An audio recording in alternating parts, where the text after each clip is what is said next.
It was a time of incredible creativity, of new ideas, of experimentation and imagination, and fun and laughter among and against all sorts of big changes of a more sort of serious nature.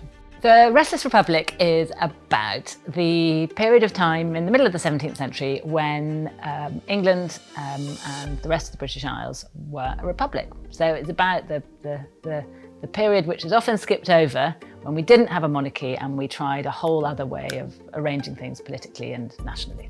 Well, the world in many ways was unrecognisable. There'd been a king, there was no king, that was completely gone. There'd been a sense that power was passed down by hereditary right through generations of a dynasty. That was no longer the case. There was a new concept that the people, as represented by MPs in the House of Commons, were the source of all power.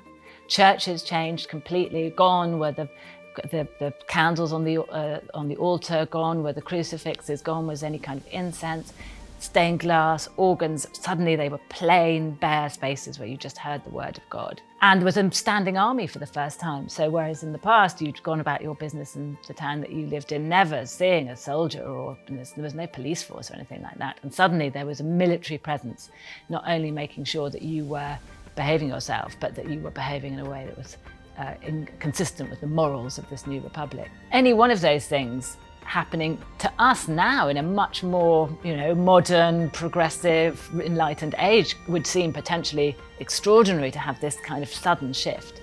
And then yet here we are in a very traditional society in mid-17th century Britain, and all of these things are happening, and they all happened within the course of about 6 weeks.